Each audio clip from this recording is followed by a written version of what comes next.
Hello, everyone. Welcome. Hey, Caitlin. Hey Jamie, how are you? Good. How are you? Good. Yeah, there we go. I'm freezing here, so I have my jacket on. Do you guys, do you guys have a verification? Because when I just dialed in, it made me, oh, okay, because I don't think we have that turned on, so I was curious about We, that. our organization has all the bells and whistles as far as organization. So if anybody's trying to get off mute, you're gonna have to click on mute and then also like agree Oh, okay, cool. and all sorts of stuff. That's good.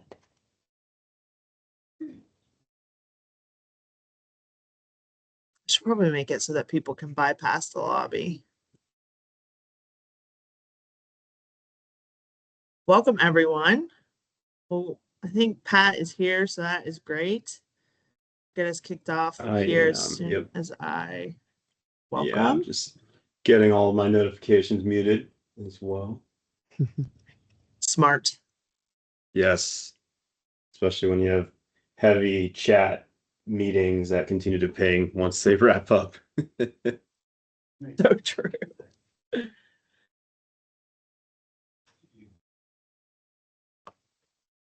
see. Well, if everyone, welcome everyone to the Adoption Masterminds. This is a group I kind of started or slash was started at the M365 conference 2 years ago. And I've tried to schedule quarterly meetups. So some of you, like Caitlin, have been to a lot of them. Others, this may be your first time. And would love if you would like to introduce yourself in the chat.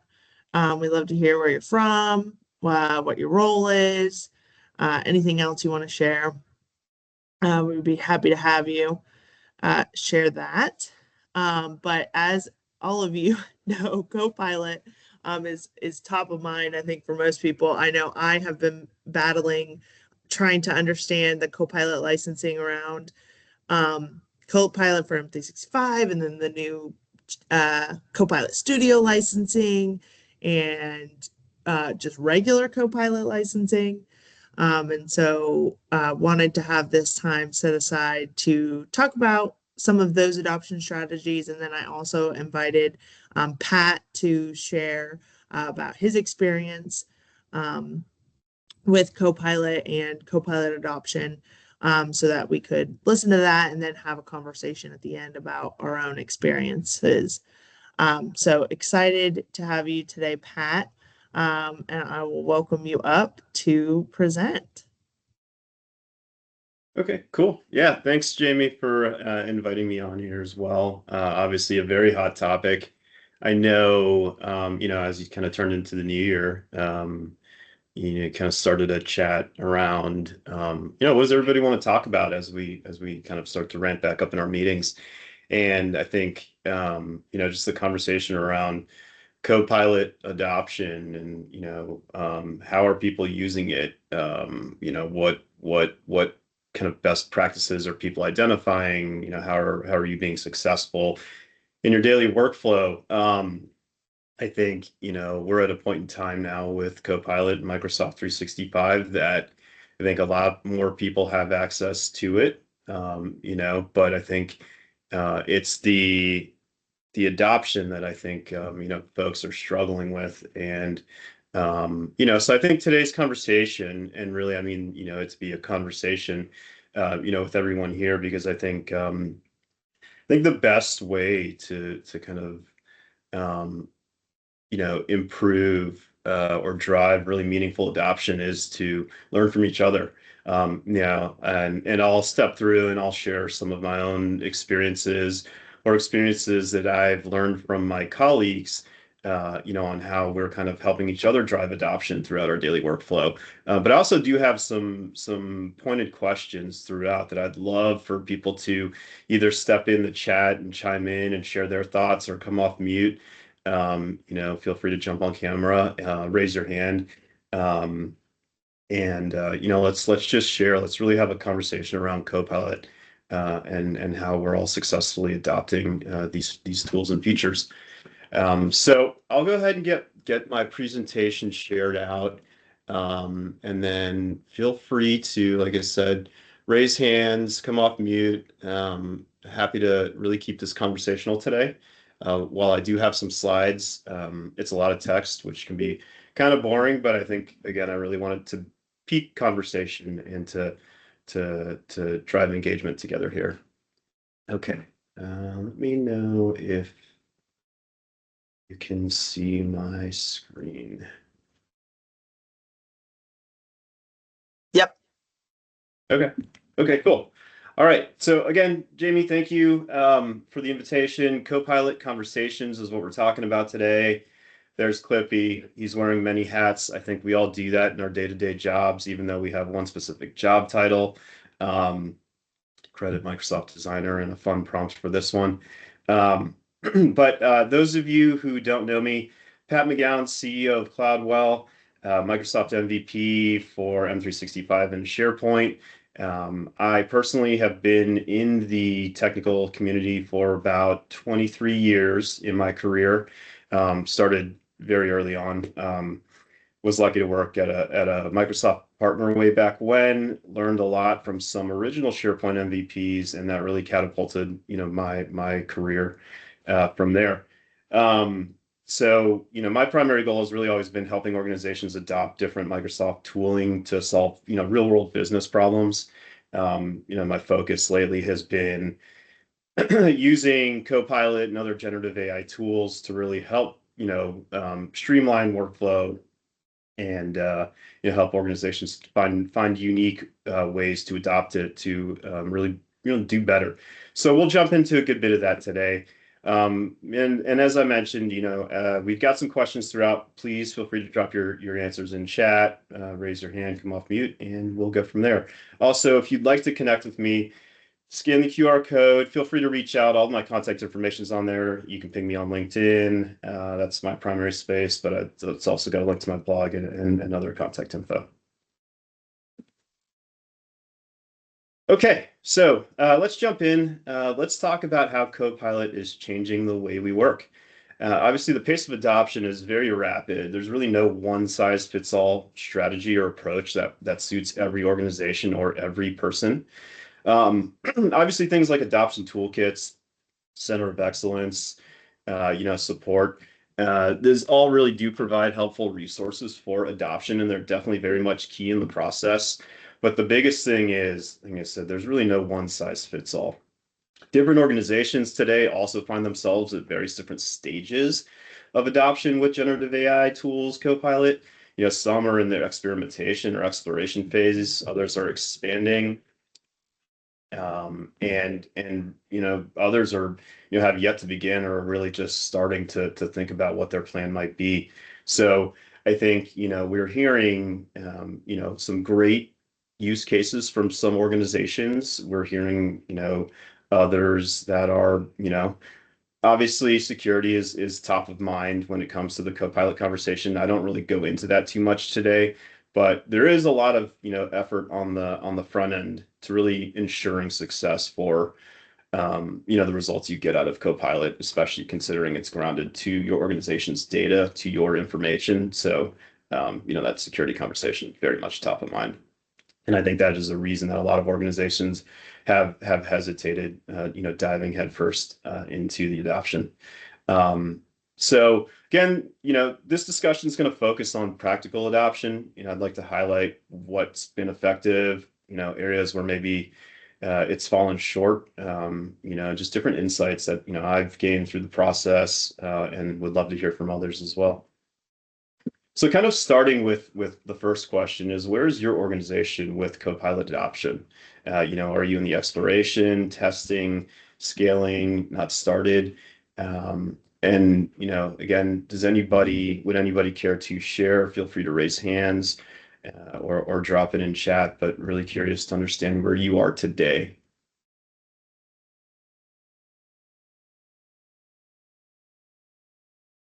Okay, so Anusha, thanks. So exploring and testing in your organization, really trying to measure the impact, but realizing that time saved and productivity are not mutually exclusive. Absolutely. Yes. And that's one thing I'll kind of talk about a little bit as well. Very true. How you measure success and adoption with Copilot is it's a gray area and can be very, very tricky. So thank you for sharing that. Jamie, I see you have your hand up. Yeah, so we did a small pilot last year with like 300 licenses, and just kind of let people try it out and see. Our main takeaway was just it's so dependent on the person, even. At least with Copilot from 365, there we had a hard time, just um like going into full departments and saying you all need this. It was very much like, okay, this person gets a lot out of it versus this person is not getting a lot out of it. And so even if they had the same job title or same role, it was a lot of personal preference. So we're working right now on kind of expanding the way that we let people try it. And then if they determine themselves that it's worth it, they will then can purchase a license. And that's just for Copilot from 364 5. As far as just like Copilot as the free version, we do a lot of trainings and stuff for those groups. So not as much heavy adoption strategy, but more, trying to get the information out there as much as possible. Yeah, and I think for like the general, like biz chat, right? Copilot, what was like Bing chat for business. Um, I think, when that became available, to me, it seemed like that became kind of an extension of Google, right? Like it was, you might search on Google or you might search, in BizChat, and you started to see that you were kind of getting to your answers quicker using Copilot, Business Chat, just because it kind of, was able to pare it down and give you something highly relevant, as opposed to having to continue to search. So, that interesting, and on the piloting thing too. Yeah, that we piloted internally as well. We're a smaller business. Um, but our adoption rates were low, right? It was about 33% adoption rate, and usage was like, here and there, and it came in ebbs and flows for some people, and you had, others that used it or at least tried to use it daily to try and find different ways. I think persistence is something that you really like, and changing habits and workflow, which I'll kind of talk a little bit about as well, is key to that. I see Mark here in chat as well says scaling about 88% utilization based on the Microsoft monthly metric. Some opportunities for additional training in Excel, PowerPoint, heavily used in Teams and Outlook. Yeah, so thanks for sharing, Mark. And 88%, definitely very good, level of adoption given, the investment the organization has probably made. And again, that's on the monthly metric stuff, right? So it's, that's kind of like that's a usage metric. But then there's the kind of ROI metric, right? And how do you measure that? That's the difficult part. But yeah, I've personally I have used it in Excel and PowerPoint, Teams and Outlook, all of those use cases. I think they all have great use cases, very different use cases. But I think those are some good, core areas for users to get started, depending on, what role they work in. Um, and I've seen it improve in those spaces as well. Whereas I feel like even just in Outlook, some of the outputs or responses or summaries you would get were very limited early on, in terms of how useful they may have been. But it's definitely improved, and you've got kind of your historical chat information in there as well now, which is really useful. So definitely getting better and better and better. Okay. Yeah, Jamie said same thing on the utilization thing. ROI always a struggle, very much so. Okay. All right. So let's go ahead and move on to I the think next there's slide here. one Oh, yep. one more hand up. Oh, yes. Oh, okay, it's Caitlin. Hi. Caitlin, No. please. Yeah, so we have about 1,100 users. And it's funny when Jamie, you were talking about the naming. We're getting very confused from Microsoft on what the name is of the tools. We're calling it Copilot Work versus Web. So Work, we're saying that's the premium or the paid license. I think they're changing that or is it already been changed to Copilot chat? We're I getting think confused they're and calling that biz chat now. is chat. Or Okay. biz chat. Yep. So we're having a hard time too with end users because at first, we were going with Bing chat. Now we're renaming it to Copilot Work, and now we have to rename it again. That's one of our challenges. But an interesting thing we did here is we put a governance process in, so the license isn't guaranteed for people. If they're not using it after 30 days, we get a report. We actually claw it back and take it back from them. And it's interesting to see when people don't have it or they know that it's not available to them anymore, they get really anxious and want to get it back. So I think people, it's a good process to have in there for some companies to claw it back if people aren't using it, and then it kind of builds up the interest in it.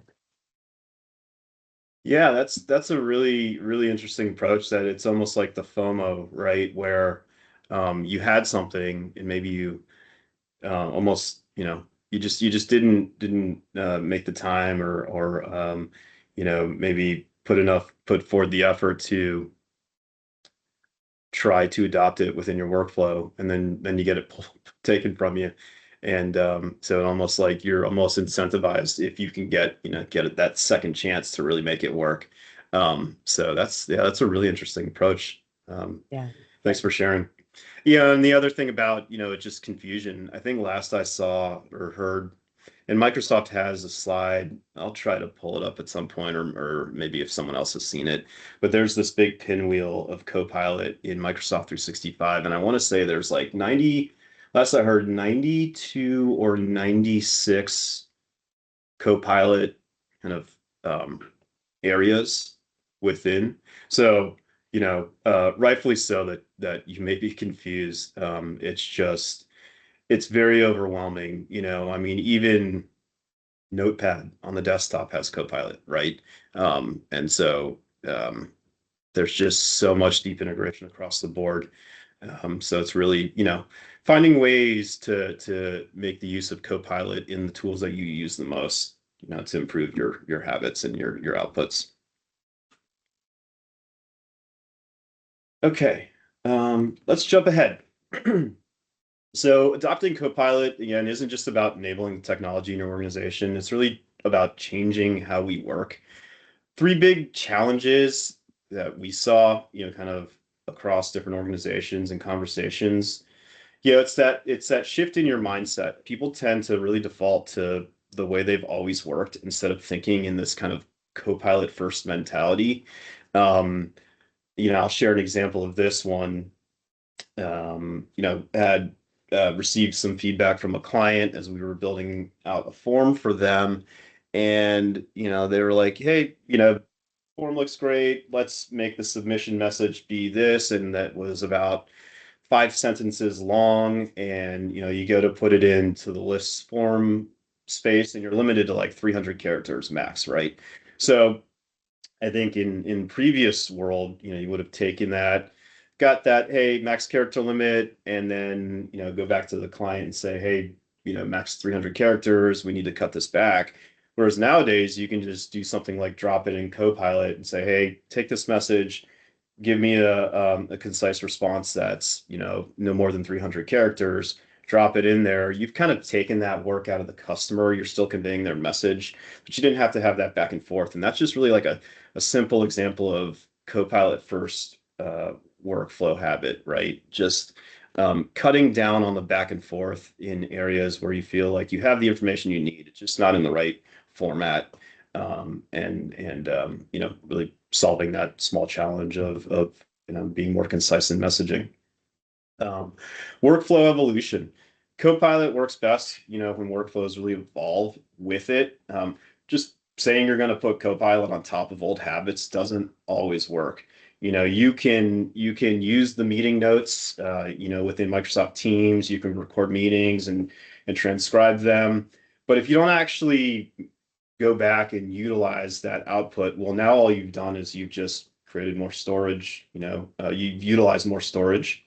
You've got all of this content, and no one's really using it. So it's not just about putting that Copilot on top of those habits. It's really about evolving. Take those meeting notes. They get stored over in Loop. If your organization is using Loop, there's kind of an area where everything is bookmarked for you in terms of meeting notes. And so Microsoft is creating ways for you to find all of the information that you're putting Copilot on top of. And so just evolving the workflow habits to utilize the outputs you're getting is very, very important. And then, again, we talked about how do you measure success. It's not just about time savings or tracking usage. It's really about defining what success looks like in your organization. You might be, I'll go into a couple of different use cases here. But again, this one is, I think, the most kind of loaded question, right?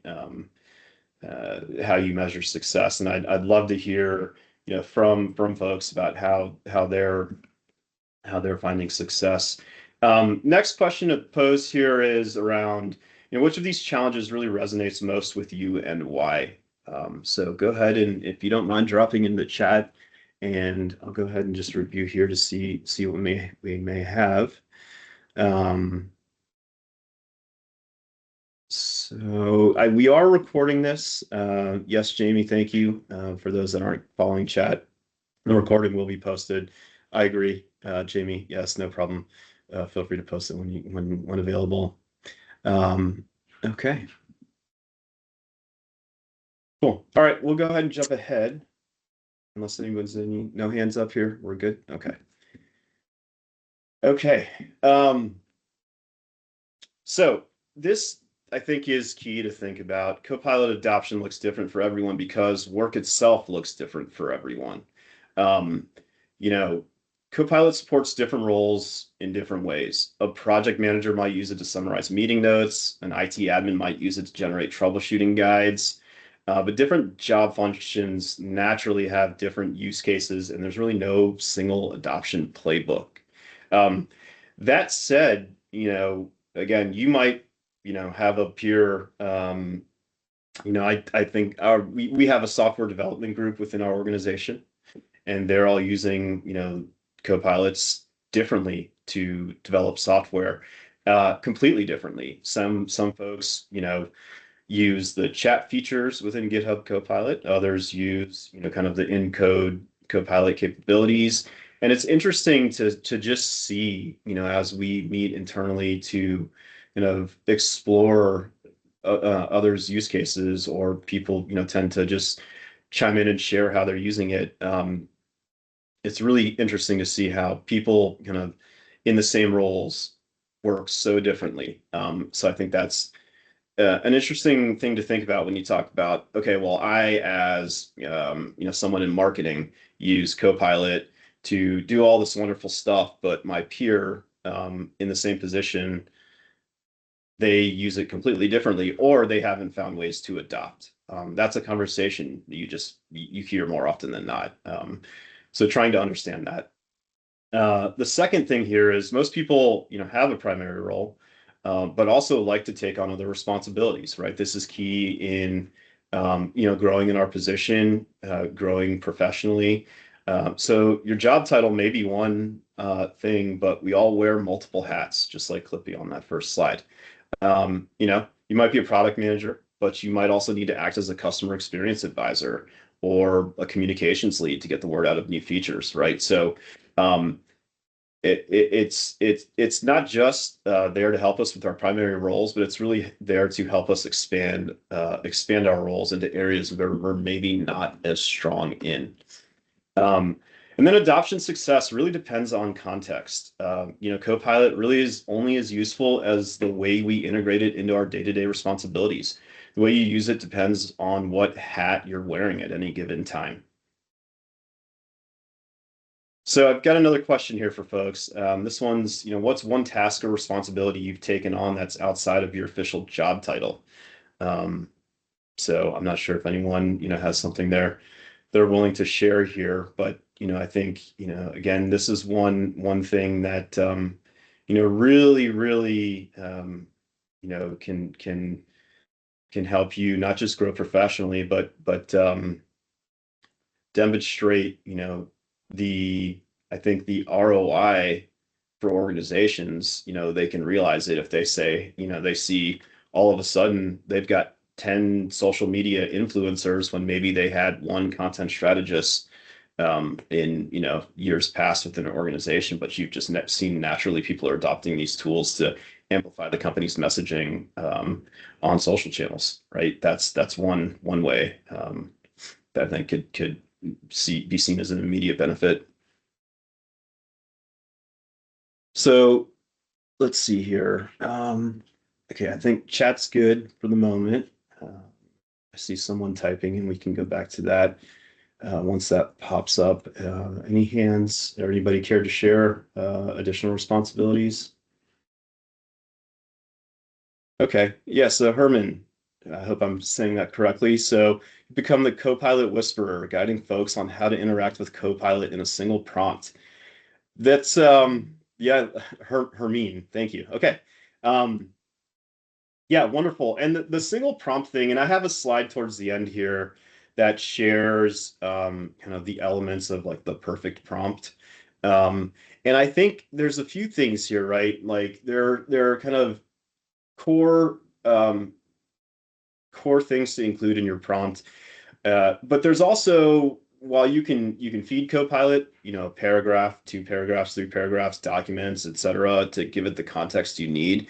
I think oftentimes I find it, and this is just how my brain works, working through the conversation to kind of step through, or really engineer and work the details to get to the output I'm hoping to get. So definitely the most inclusive and most detailed initial prompt is most helpful, to kind of lay the foundation. But it may take a handful of prompts. But Hermine, thank you for sharing, and I'd love for you to drop any sort of examples that you might have into chat here in terms of like what maybe the most popular single prompt is that you see in your experience. But thanks for sharing. Okay, so how we use Copilot depends on the hat we're wearing, right? I'm not sure why these are the images coming through for folks here. I'm wondering if it's PowerPoint Live problem. Okay. Yep. They're Okay. not coming through for me. Caitlin, are they coming in for you? No, Yeah. Okay. Maybe when we get to the slides, I can hopefully they'll pop imagine up. what they are. But if we get once we get to the slides, hopefully they load. If not, I'll flip over into just the presentation screen sharing. Okay, so Copilot adoption isn't just about job titles; it's about the responsibilities. Sometimes we use it to upskill and develop new capabilities we wouldn't normally explore. Other times, it helps us expand our impact beyond our core role by enabling us to take on more responsibilities, like I was just sharing. So, I'd like to walk through some common roles people step into and how Copilot fits into each of those. I tried to cover, a range, not just, coming from an IT perspective. I tried to share a range of different roles throughout. So we'll start with the low-code developer. So the scenario here is, you have a low-code developer automating a business process in Power Automate. Process is straightforward, but formatting an email action requires a PowerFX function that's just beyond their skill set. So the challenge here, to kind of give the example is system receives a text string. It's formatted August 12th, 2025 in a text string format, but it needs to be converted into a date and in year, month, date format. So, to kind of help this low code, maybe someone that's, a citizen developer, low code developer, into a more challenging, accomplish a more challenging task within something like Power Automate. Rather than spending time troubleshooting that formula, Copilot will just generate it for you instantly, really saving time and reducing errors. Now, a prompt like, I need a PowerFX formula to convert a text string date, with the text string date here in parentheses quotes, into a date time value in Power Automate. input is in this format and I need to format it as this other format, generate the correct formula. So something you'll notice about this prompt that's important is just the amount of context is important, right? You can't just say, I need a PowerFX formula to convert, this to date time. You need to really give it as much detail as possible. If you can give it the raw string, if you can be specific with your data types, right? You have to have a little bit of knowledge, I think, on the technical components to, I think, land on the correct answer, response one. But and I think this is where, you could, oftentimes if I find myself in trouble, if it's like trying to figure out, something related to PowerShell or a PowerFX query, or Jamie, I see you've got something in here about learning HTML. I've got an example of that here as well, and I do that a good bit amount too. It's really helpful, but giving it kind of the correct context and as much information as possible, it is very, very helpful. It can be big for time savings. Any comments on this one before I jump back? Okay. Okay. Next example we'll jump into is the product manager. So product manager just led a major feature release that they're excited about. Challenge is they want to advocate for that feature on social media to drive awareness and engagement, but crafting the right messaging takes time, and they're by no means a social media influencer. So expanding with Copilot, the solution here would be instead of struggling to write a compelling post, Copilot helps them generate a clear, engaging messaging for different platforms. So you can do things like generate a LinkedIn post announcing a new feature launch for our app. The feature SkyDrive co-authoring improves teamwork by reducing storage locations and increasing collaboration. The messaging should highlight the key benefits, be engaging but professional, and suitable for someone who is not a social media expert. Provide a clear call to action. Other things you can include in this prompt could be like, if you have, documentation that's been published on a website, if you have internal messaging about the features that can be turned into, social content that might pique interest. If you've got upcoming webinars that you could link to, you could really include all of that content or context in this prompt. And you can even ask it to not give you one prompt or not give you one response post. You can ask it to generate a campaign. Say we have an upcoming webinar in 3 weeks and you want to post twice a week for every 3 weeks. You can have it lay out a schedule and it will generate, really your schedule of posts for multiple platforms as you define them. And you now are a social media strategist, from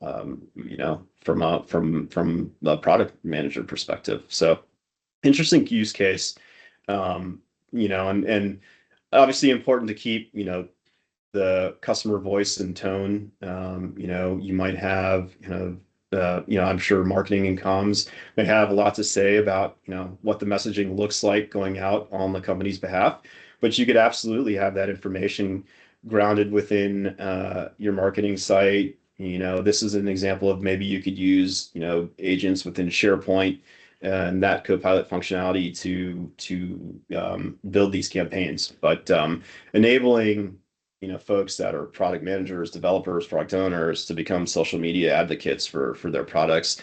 Again, just extends the organization's social media strategy and reach, and I think that's a great place to be seen as ROI as well. Okay, up next we have the proposal writer. Proposal writer responding to an RFP with a tight deadline.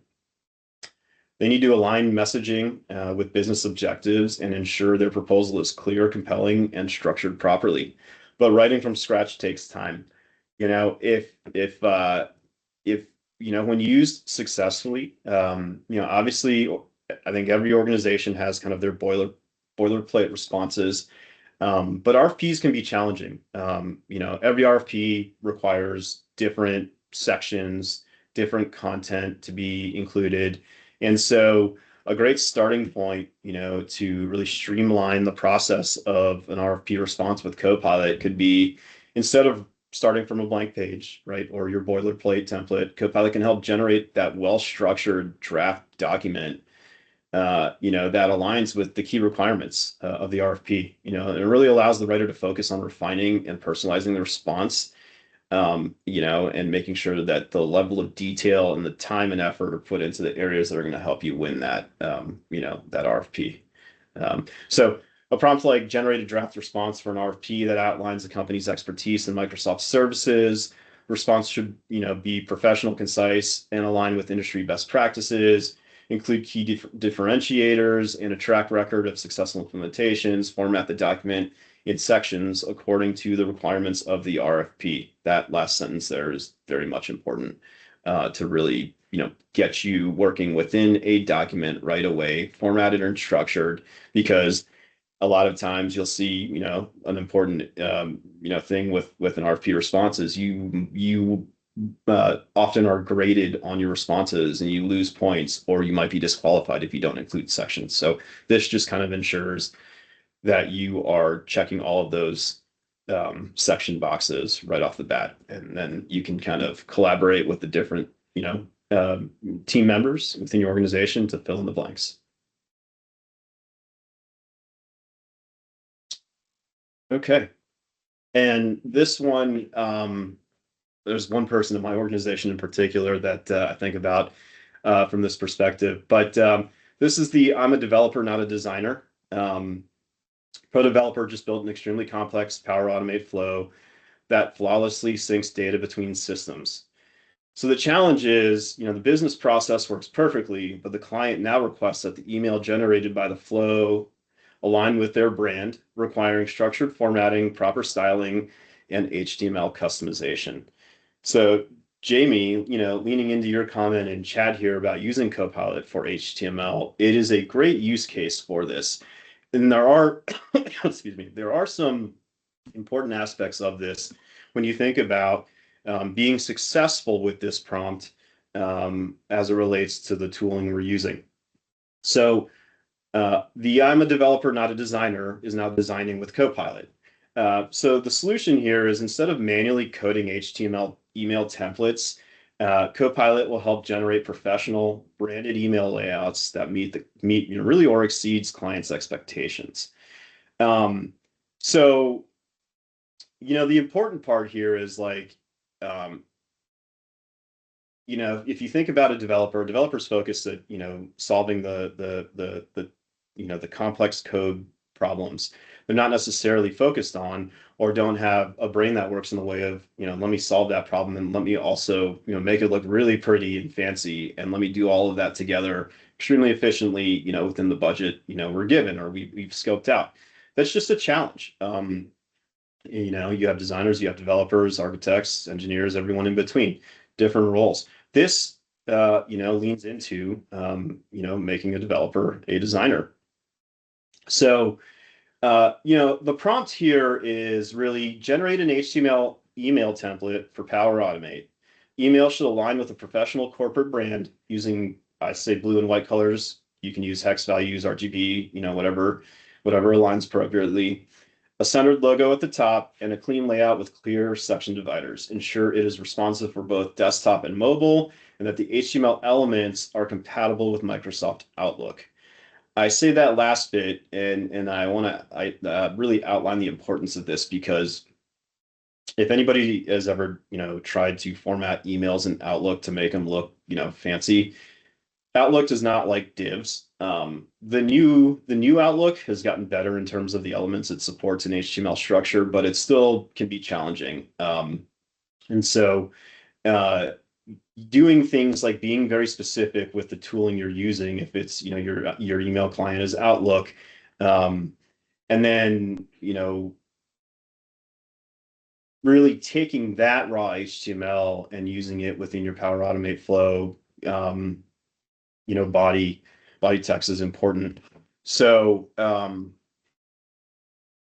think the best way to find success in this is just being as inclusive as possible.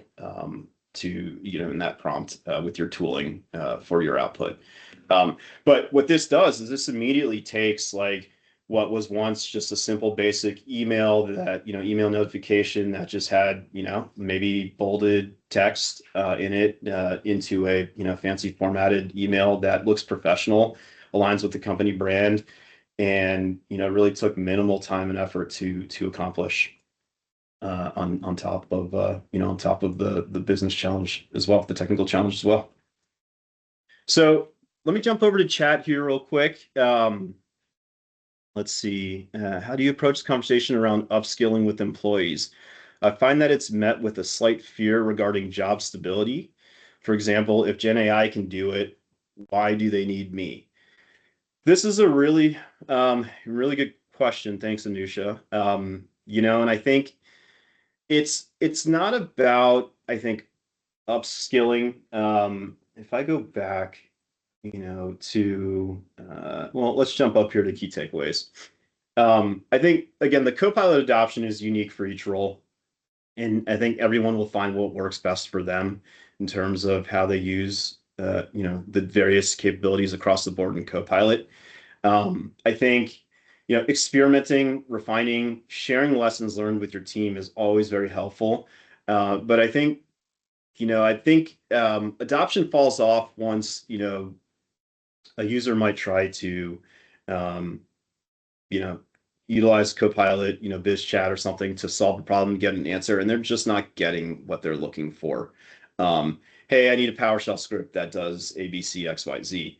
And well, I think I've heard this one from some of my colleagues. It was wrong. It was referencing an outdated module, or the module that it was referencing didn't actually exist.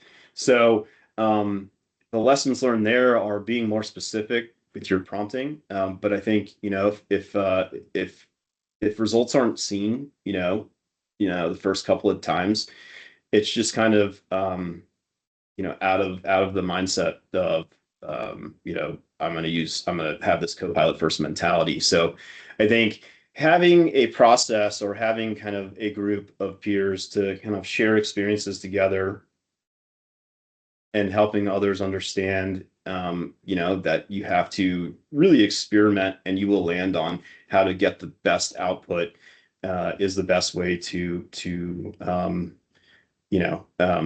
see success with adoption. In terms of the fear regarding job stability, I think it's one of those areas where, like, if the organization has invested in Copilot, for your team, then the goal is, the organization obviously wants to recoup their investment on the product. And so if you find areas that maybe are weaknesses, you can find strengths with Copilot, like I kind of shared in expanding on the roles, right? Of if I can jump back to the slide here,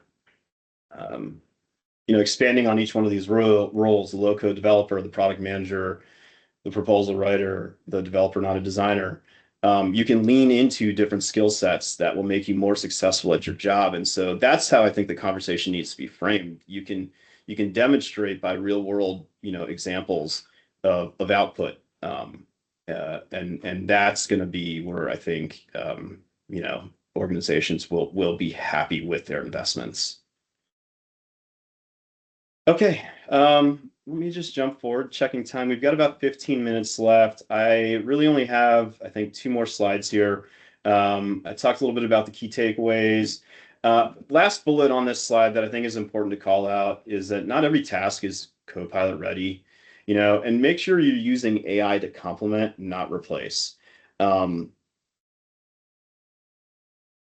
You always need to, the conversation around Copilot is great to augment or enhance.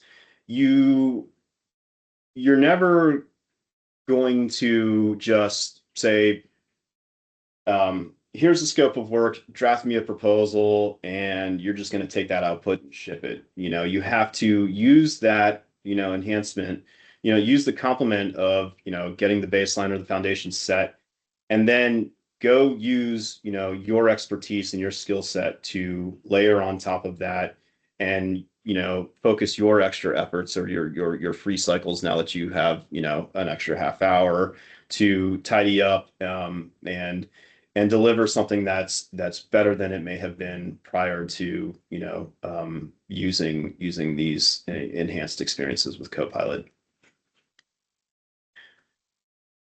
Over to the ingredients for the perfect prompt. This is and leaning into the comment from Hermine.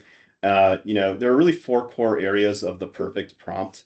There's the goal, there's the context, there's the source, and there's the expectations.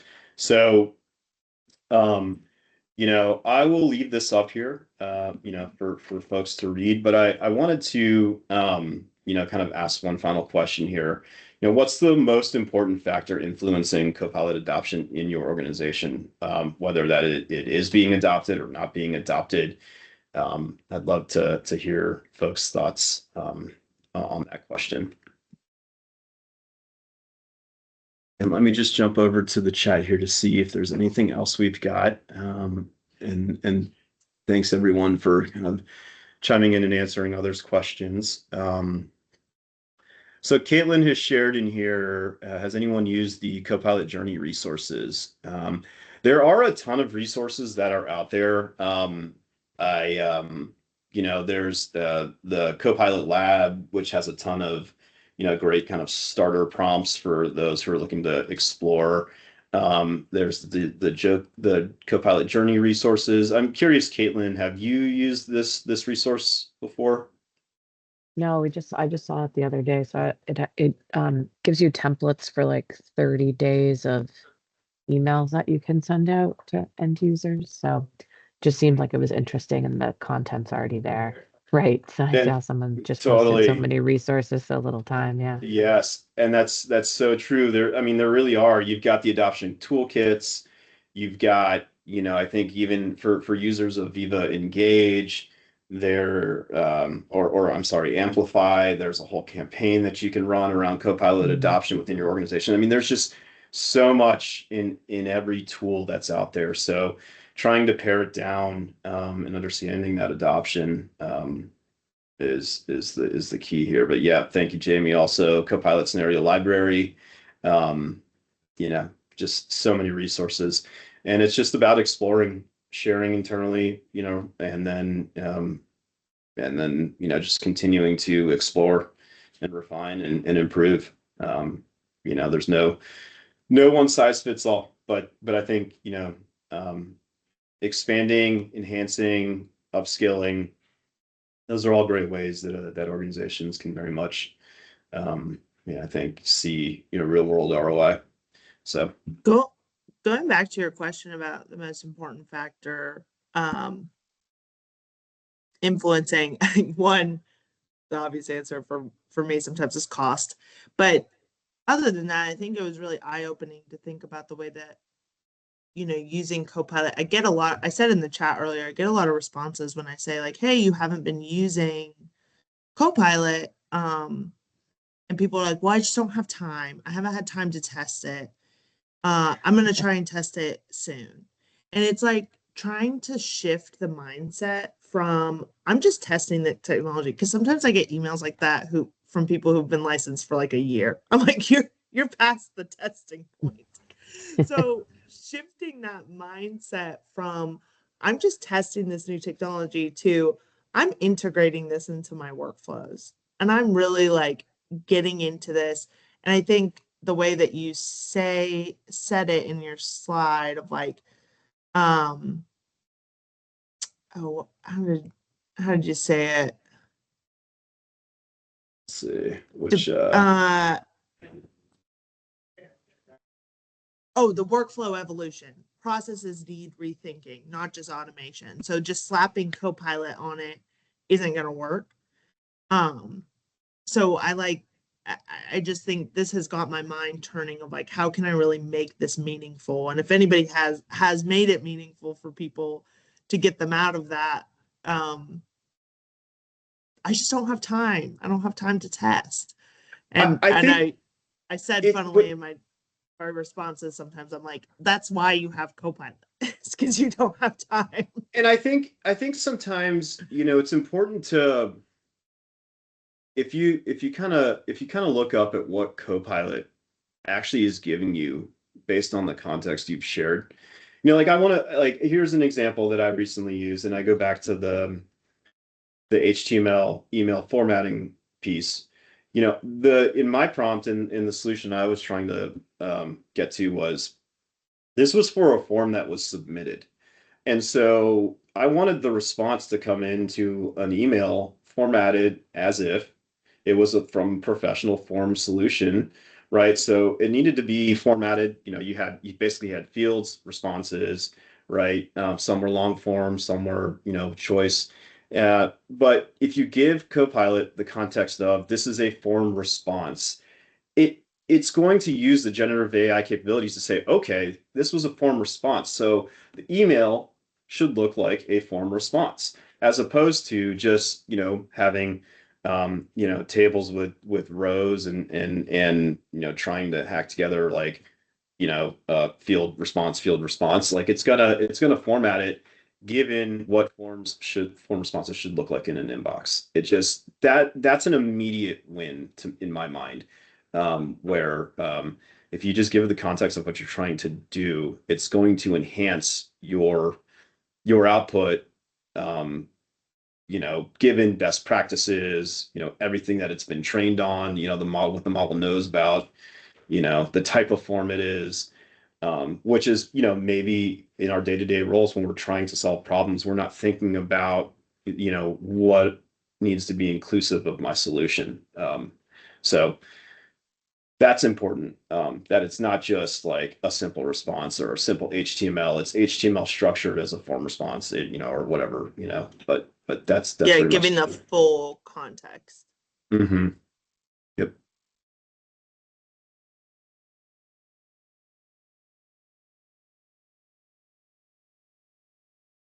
Cool. Okay.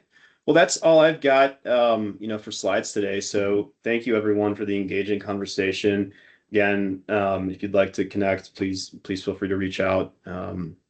Happy to continue the conversation. Always learning, from others, and again, I think key, internally is share how you're using regularly. Share, the unique approach to solving a problem or being more efficient or upskilling with your colleagues. And I think that will pique the curiosity, and, it will just improve, everyone's outputs collectively. So, cool. Any Okay. questions or thoughts? Caitlin, go ahead.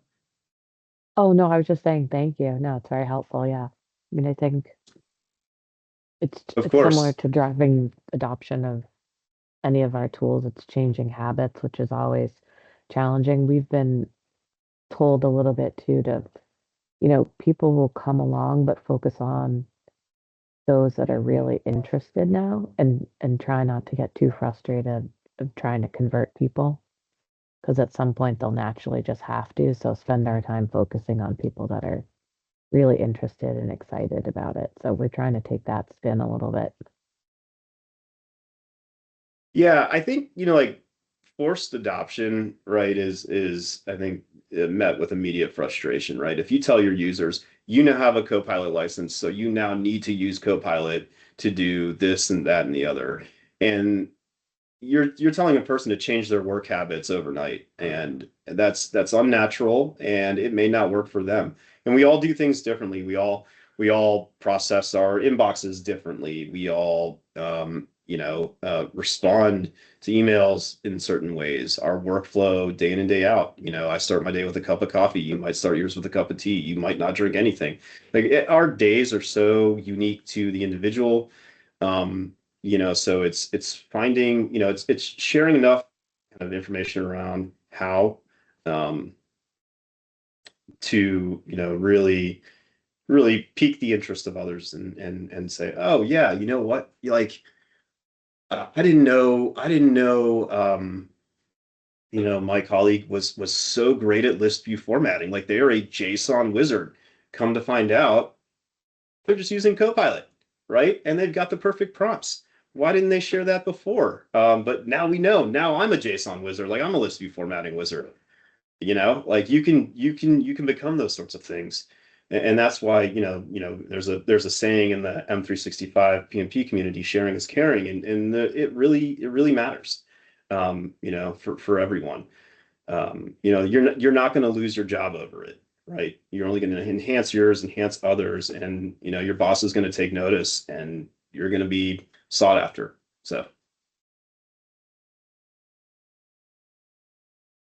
and I guess I really did have to dig deep on this presentation today as well, because I've even, I've been following this Copilot journey, like I said, about a year and a half between Copilot and just other Gen AI tools like ChatGPT, OpenAI.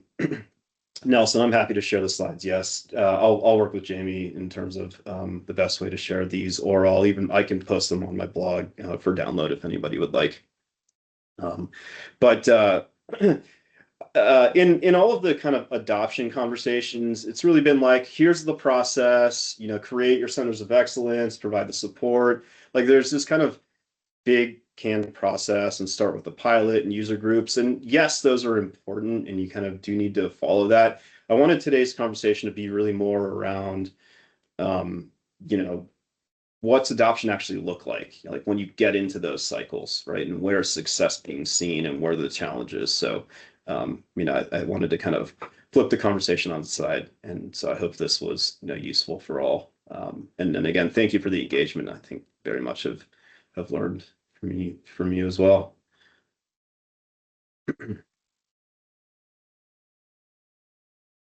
Yeah, I think this is such a helpful perspective, especially as we just continue down this path. It's good to keep in mind.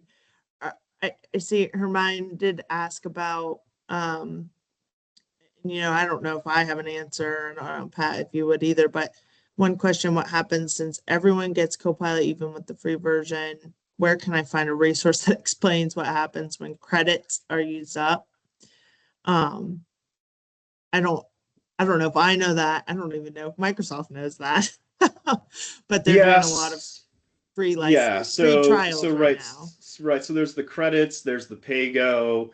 I know there's a lot of, internal efforts around, um, providing the right dashboards, right, for admins and people who manage and own budgets to be able to have the transparency and understand, where credits and costs are going and coming from. So it very much all, is in the works. But I think we also see that Microsoft is trying to understand the right models for, these services and the costs. If I, kind of put my SharePoint hat on, yes, Jamie, thank you. That is the slide I was thinking about too. Um, if I expand this one, so, oh no, I'm sorry, this is type. Okay. Yeah, no, there is a slide around, like, the free version and the credits, and I can try to find that and add that to the resources slide in this presentation, but it does kind of, have the checkbox matrix of like what's included with the free versus the credits and so forth. So, but the conversation's ever evolving. I think we saw this a few years ago with Power Platform, with Power Apps in particular. When that first came to market, it was an evolving pricing model, and eventually, through time and utilization and feedback, Microsoft landed on what kind of works for most for the model. And I think, we're seeing the same thing with Copilot as well. Obviously, the other piece to that conversation, the other side of that is, the technology by nature is expensive on the back end.